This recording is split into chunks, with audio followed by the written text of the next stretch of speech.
Everyone, good evening. Rath Yatra স্পেশালে আজ আমি বানিয়ে নিচ্ছি মালপোয়া, আমের মালপোয়া। দেখো আমি কিভাবে বানিয়ে নিচ্ছি। তার জন্য আমি 1 কাপ ময়দা নিয়েছি, 1/4 কাপ সুজি নিয়েছি, আর হাফ কাপ নিয়ে নিয়েছি ম্যাঙ্গো পাল্প। সব ইনগ্রেডিয়েন্টসগুলো দেখো ভালো করে মিক্স করে নিচ্ছি চামচের সাহায্যে। এবার আমি 1 কাপ দুধ নিয়েছি, রুম টেম্পারেচারের দুধ নিয়েছি 1 কাপ। অল্প অল্প করে আমি এতে দিয়ে ভালো করে মিক্স করে নেবো।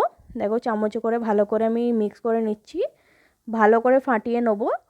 আমি হাত দিচ্ছি না, চামচে করেই করছি, কিন্তু ভালোই ফাটানো হচ্ছে। এরকম করে ভালো করে অল্প অল্প করে দুধটা দিতে হবে, একবারে দিলে দলা পাকিয়ে যাবে। ওই জন্য অল্প অল্প করে দিয়ে ভালো করে মিক্স করে নিচ্ছি। প্রথমে আমি 1 কাপ দিচ্ছি দুধ, যদি লাগে আমি পরে আবার দেবো। দেখো একটু টাইট লাগছিল বলে আর 2-3 টেবিল স্পুনের মতন দুধ দিয়ে দিলাম, দিয়ে ভালো করে মিক্স করে নিচ্ছি। মাপটা কিন্তু ঠিকঠাক রাখতে হবে, নাহলে মালপোয়াগুলো ভালো হবে না। দুধ তোমরা চাইলে একটু দিতে পারো, এতে কোনো সমস্যা নেই।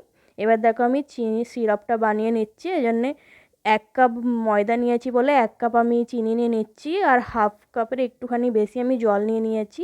জলের ভাগটা একটু কম দিতে হবে যাতে চিনির সিরাপটা ভালো হয়। আমি 2টো এলাচ দিয়ে এই সিরাপটা দেখো রেডি। হাতা থেকে দেখো এরকম আস্তেভাবে পড়ছে, দেখিয়ে দিচ্ছি, তার মানে পারফেক্ট রেডি হয়ে গেছে। এবার আমি ঘি গরম করতে রেখে দিচ্ছি কড়াতে। ঘি দিয়ে করব, দেশি ঘি দিয়ে মালপোয়াটা, বেশ খেতে ভালো লাগবে। ঘি গরম হয়ে গেছে, মালপোয়াগুলো এক এক করে দিয়ে দিচ্ছি।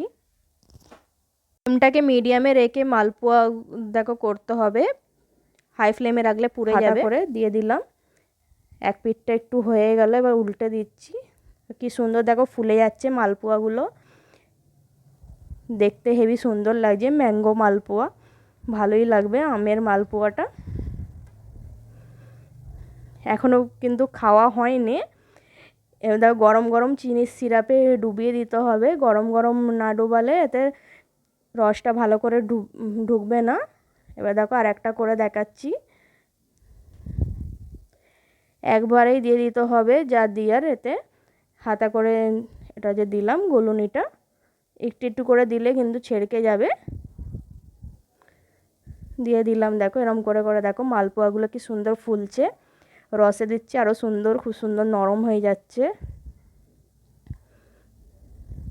ম্যাঙ্গো কালারেরই হচ্ছে, ম্যাঙ্গো মালপোয়া বলে খুব সুন্দর লাগছে দেখতে।